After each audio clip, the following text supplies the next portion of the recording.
I do.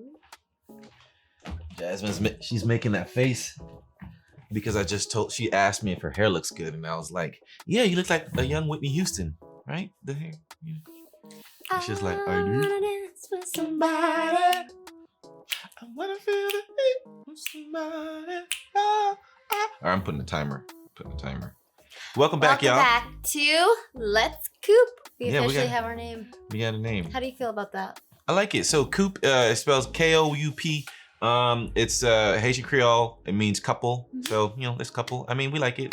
She came up with it. So let's Koup. See how cute that is? Yeah. You just don't want to say the word cute, and you want to admit that you also think it's cute. It's not that cute. What about catchy? Sure. Cool. I mean, it's a name. We had to come up with one, and we landed on it. So we like it, and we're sticking to it. What's today about? So today we're doing one about crazy wedding traditions, right? We're like middle of our wedding planning. So there's a lot going on. We were just doing some stuff this morning and trying to figure out how much we want to spend and trying to figure out where we want to do it, how many people we want to invite or disinvite. Based on word, disinvite. Well, if you tell them they can come, and then you call them like, yeah. We kind of thought it was interesting, all of the different aspects of a wedding, and I was like, why do we do these things? What is the purpose? And so looking into that has been fun and interesting. Yeah, so, a lot of these things, they're traditions. They come from ancient Roman times and ancient French times, and I don't know, just ancient times, ancient Egyptian times, ancient times. So they did really weird things, and they believed in really weird and crazy things. Today, we still do a lot of those things. We practice the same traditions, but we've developed different reasons for why we do them. Let's go into it. So we wanted to start with the origin of marriage. Where did it even come from? I know that, you hear a lot about marriages that were determined by the parents, they were arranged marriages. But this goes back as far as 2350 BC, which is a long time ago. Honestly, yeah, you're probably right. But not having the actual title of, oh, this is my wife, this is my husband, that really goes back to 23,000 years ago, where the hunter-gatherers became farmers, and the traditional roles of male and female started to sort of form, where the men would go and get the food and the women would stay home and take care of the kid, because they figured out that it ensured the survival. It ensured the survival of the offspring, of the kids. I'm wondering how many kids died in the past before they realized one of us should stay behind. Probably the woman and the man, they went to go find food, and they're like, yeah, we should, and they come back to see their kid, and they're like, oh, this thing can't raise itself. Oh yeah, a lion just ate our. Okay, wow. So then that's where it came. What? That's probably what happened.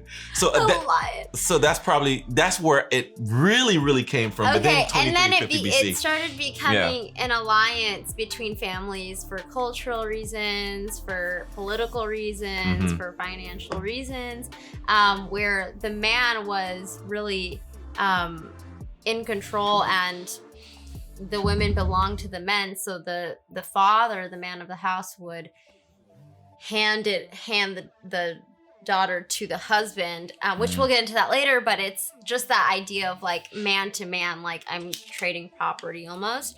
And then I was learning that one of the first moments of marriage becoming a sentimental, what's the word I wrote? A sacrament, was in the Bible with Paul, when he explains that marriage is like Christ's love for the church. So then it became a covenant. Then it became a a sacrificial kind of coming together, bonding of two people. And then other religions also started to have those same meanings for marriage, and that kind of became like the cultural norm for marriage, which I thought was really interesting. There you go. So now, you obviously you're getting married for a lot of reasons. Some of us get married because we want to save on taxes. You get a nice little tax break when you're married. Next one. Oh, you can talk about this one. Wedding veil. The wedding veil. What's that about? So there were two interesting things about this. One of them is actually the veil used to be red. I'm assuming in some certain parts of the world. The veil used to be red too. Can you guess it? Scare the evil spirits away? Yes, that's you not. win, see, 100%. If it's red, I kind of feel like you're gonna invite the evil spirits. You're like, oh, red, I like that color. No, it's because apparently they would think that they're on fire or that it's fire, so then they would be scared. Oh, that makes sense. Or like, oh no, that's one of us because they're red and. I don't know. Never mind. Sure, because demons are red. I don't know. I don't know. That's red. what the photos show. The funny thing is that the other one was like the veil over the face was actually to cover the bride's face, because a lot of times back then they were arranged marriages, so he didn't know who his bride would be, and so if he saw her and didn't like how she looked, there would be a chance that he would no longer want to get married. So to avoid that, they would cover the face. Ain't no guy want to marry an ugly girl. You know, if he saw her and she was like the ugliest person in the town, you know what I'm saying? Like, he gonna be like, can you pick somebody else? Like, nah, I'm good. I think that's messed up on his parents, that they would pick that. I mean, there might not be nobody else. And people are getting married at 15, 14, 13 back then. I don't know. Like, that probably happened. And they was like, listen, man, this is the best we could do. So honestly, they hit her. Everyone is not very good looking. They hit her puberty, right up until. It's fine. Yeah, I mean, right up until they made. She would uncover, but imagine like his reaction. Like, is he not allowed to have a reaction? Because I mean, hey man, listen. I don't know. You already paid for everybody to get there. They already ate all the food. I might as well do it now. I think what we could take from this, and the interesting about the wedding veil, obviously we get to see each other now, and I like how you look. Just kidding. What? I'm just kidding. What'd you just say? I said most days. Oh my gosh. But you look the same every day. All right. People wake up in the morning. I'm just saying. I look just like this in the morning. Okay, yeah. We all look just like how we look right before we go on camera look the same in the morning. All day, every day. Men, appearance men are supposed a little men are supposed to be ugly. Like, you know, we ain't, you know, like, it's okay for, we're not supposed, but it's okay for us to be ugly. Like, women, y'all have all the products and stuff like that. You know what I mean? Y'all could. What products? I've never used any products. You know, yeah. I don't have any products on. Okay. Well. So, anyways, what was Malik's thing? If there's an ugly woman, you ain't ugly. You lazy. Ugly. She lazy. That's my friend Malik. He's a comedian. But anyway, honestly, little part of that we could keep is just to remember that looks don't matter, and like, I mean, they do matter. Let me rephrase. No, they don't matter. No, they don't matter. They do matter, but like in the long term, that's not a foundational kind of thing that you can base your marriage on, and your, you know, your matrimony, your commitment, all of those things. Like, that's not a strong foundation for those things. So I don't know. I think 100%. There's something that you can take from that, even though I'm glad we no longer do that. Well, wedding ring. So yeah, you can talk about that one. Why that's important. Wedding ring. I'm not gonna put my hand up because I didn't do my nails. Oh my gosh. Okay, so wedding ring. So I thought. Sorry. So first of all, the ring it represents eternal because there's no beginning. How or do you end. say papyrus? Papyrus? Papyrus? I don't know. Yeah, probably say it. That's a plant. So that's a plant, right? I don't think so. It's a plant. It's a tree. It's a plant. Yes, it is. So rings used to be made out of papyrus.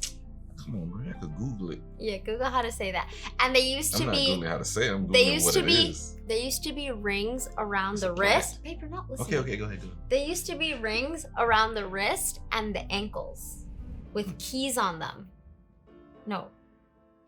plant. Yeah, that's probably correct. It probably is a plant. Yeah, that makes sense. Okay. That they would make something out of a plant. Right. Okay, yeah. listen. So okay, go. I'm listening. they used to make those and put them around the wrist and ankles. That was the symbol of the woman belonged to the man. Right. So then they removed the papyrus and they added iron and they made rings, and so that's where the ring comes from.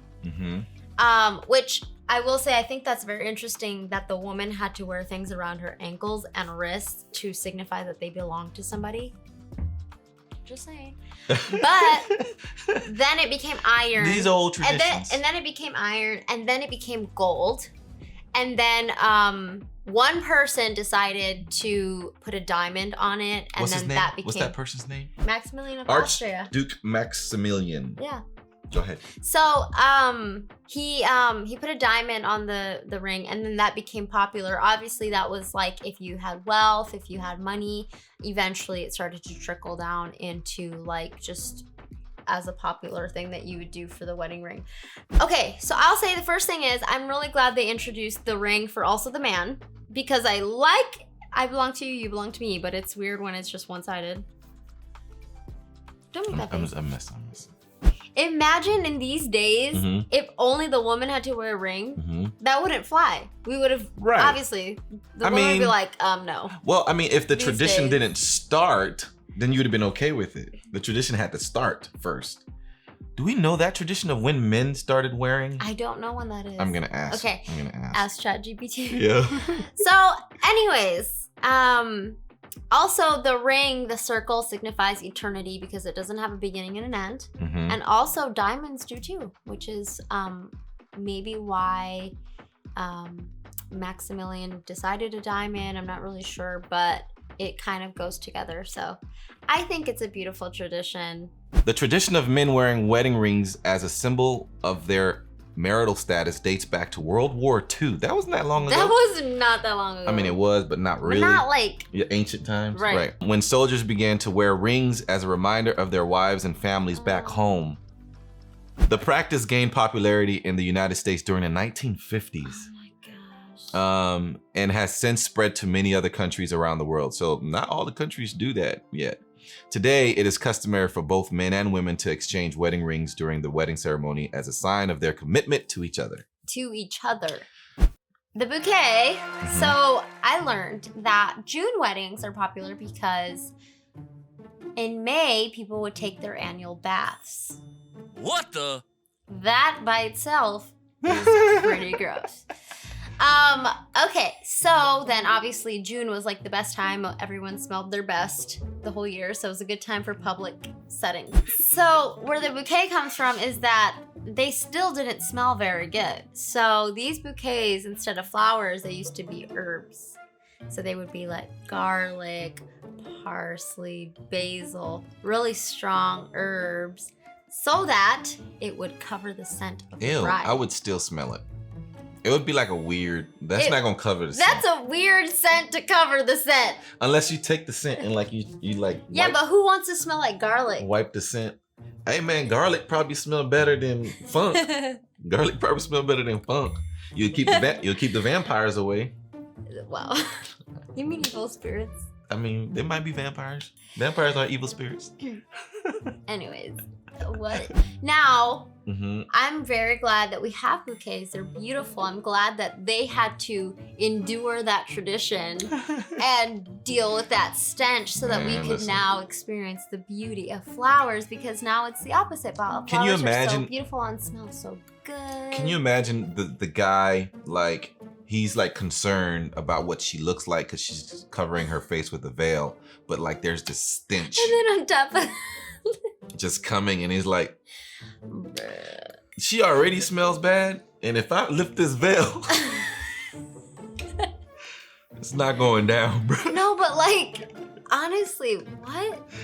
All right, so anyway, so talking about bouquets, so there's the bouquet toss. It started in the 14th century, where the bride used to toss her garter to the men. And that's how it started, by the way. And yeah, so I guess that was like her way of saying like, this the last piece of me that you'll ever have. So get a load of that and threw it to me because I'm taken now. But weren't they virgins back then? Oh man, I don't know how this thing works. I'm just like giving my perspective. Okay, sorry, go. So by the way, this caused, the men to be like, I don't just want this, I want more. Now that you threw this, what are you talking about? So now the groom would have to fight them off and be like, yo, bruh, like this can't happen. Violence. That tradition ended. So now she started throwing the bouquet to the women. To the so there women. Wasn't blood involved. To let them fight amongst themselves. There's still sometimes blood involved. And then so now the guy throws the garter. I've seen this in weddings. I don't know if you've seen this in weddings. The woman who catches the bouquet is supposed to be the next in line to get married. Right. And then the guy who has the garter, who catches the garter, like I guess in the dance section, the reception. I don't know, man. This is our first. We didn't get married yet. He comes and he puts the garter on the bouquet catcher. Did you know that? Oh. Is that how it works, or some random? Yeah. So the guy puts the garter on the bouquet catcher, no. and then they have fun that night, and then they get married the next. That part doesn't actually happen yet. So bridesmaids used to wear the same looking dress as the bride. A few reasons I learned about were. One of them was actually... Wait. The same dress. They wore the same dress, same color, same everything. I don't know if it was exactly the same dress, but something similar, yes. The same dress, yeah. So that one of them is to avoid competition. So that one... With who? With the bride. So that one person doesn't outshine the bride wearing something more... So now they wear like worse looking things. Basically. You still be having those women that come in white, still try to dress better than the wife. Don't do that. Okay, but another reason, of course, this reason is so that it would confuse the evil spirits, so that they wouldn't. Evil spirit sound every time you say evil spirits. What is it like? Woo. Yeah, probably. So they wouldn't know who the bride is and. Whatever. So, okay, obviously, I think both of those reasons are pretty weird. But the evil spirits would curse the couple if they thought, oh, that's the one, we're going to curse them. Listen, man, hey, there's a lot of weddings that are, there's a lot of divorces. The divorce rate is high. We have evil spirits at our weddings. We need to be throwing rice. We need to be wearing all kinds of colors. We need to be doing pots and pans during the wedding. Okay. We need to. I'm just kidding. I'm just kidding. But you know what I mean. Like during the wedding, imagine. Do you say I do? Yes. What? Get out of here. I think it's very interesting. Okay. It's funny and weird to keep talking about evil spirits, but I think it's an important, interesting thing that I'm feeling right now is like the things we do, I think, should be super intentional because especially on these days, and not just these days, but leading up to our wedding, like everything that goes into this relationship and our relationships, protect it, pray over it. Sometimes the evil thing could be people who want to see just like the people around you just saying things, don't invite those people to your wedding bad about you, whatever. My point is, I won't get too deep into this, but just be aware. I think it's important for us to realize, like, they were maybe onto something in the past. Maybe we don't have to do all the pots and pans, but like... Right. Groomsmen. So in ancient times, so men, did you know this? This is one of those traditions where you're like, men used to kidnap their brides from neighboring villages. And so he would kidnap them and he would bring, his homies with him, and then he'd have his main warrior homie that would be the best man. And they would figure out how to kidnap this woman, bring them back. And then those dudes would stand guard, right? In case the family Wait, so you're telling me that groomsmen were there to support Yes. and bring strength and to help Help the man kidnap another woman so that he can be with. Okay. They pretty much listen. But help him create the wedding as opposed to just to get strippers? So anyway, let me finish my story. So now they would stand guard during the ceremony just in case the family came to try to like take the daughter back. And they would be like, no. And then after the ceremony happens, it's too late. Like now she's owned by the new man. And they just pretty much wanted to see their homies. They wanted to see their homie marry the love of his life. You know, like the Super Mario brother. You know how he kidnapped Princess to marry him, but she didn't want to marry him. But she's a new age woman who's like, nah, bro. Anyway, so that's the the groomsmen thing. So next one, father giving away the bride. What's that all about? We basically talked about it earlier, but basically it was, like I said, transferring of ownership. Transferring of ownership. Do you know where it came from? That's where it started. How long ago? Do you know? No, I don't know the exact time. But hey man, listen, we just started this podcast. Listen, we did some research, but you know, we trying to get this stuff off the ground. You know what I mean? Like, listen, you can Google it. There's Chat GPT. Like, you can do some of this research too. I mean, we're here to help you out a little bit, but you know what I'm saying? It changed into its where the father, out of love and care, would walk the daughter down and essentially walk her into the next new chapter of her life, where he's meeting with her future husband, the person that's going to care for her and take on that responsibility of caring for her and loving her, and all those things, which I think is beautiful, and sometimes people have somebody who's not their father or somebody else doing it, but I think that's I like that. I personally feel safe knowing that my dad is, watching over me and taking care of me and standing up for me, and when I marry you, the same feeling is going to be with you. I know I have somebody in my corner that's fighting for me, all those things. And so I don't know, I think that's a beautiful part of it too, that we get to experience just love and care, genuine love and care from a man, which I hope everybody would get to experience. And yeah. Is there more? Well, yes, but I'm trying to keep it short. Yes. Okay, so next one, rice shower. So, I mean, a lot of us don't do that. That was sweet, and I love that, and thank you. Right? We got to do a show. It's not good for production value. I'm just saying. A lot of us substituted for bubbles and confetti, and do people? I've been to a few weddings where I don't even see nothing getting thrown anymore. Confetti's too messy. I think the best option is little fireworks. I think that's... No, well, you're supposed to shower them. I know. So the tradition was you would shower them with rice, because what it would do would bless them with prosperity and fertility and all that kind of stuff. Because marriages, I think we forgot to mention, but marriage was primarily for procreation with one person and being able to raise that child. Right. So it was something symbolic. You're bringing them good fortune. So now we don't, I'm grateful for the firework alternative, because it's not messy. It's really cute, great for photos. How are you going to shower them with fireworks? Well, what if the sparkles fall in your hair? Well, no, I'm saying they usually have them like this, and then they walk through I did see that before. It's kind of like showering, because it's like a little tunnel that they create. They can fall on them? It's not going to fall on them.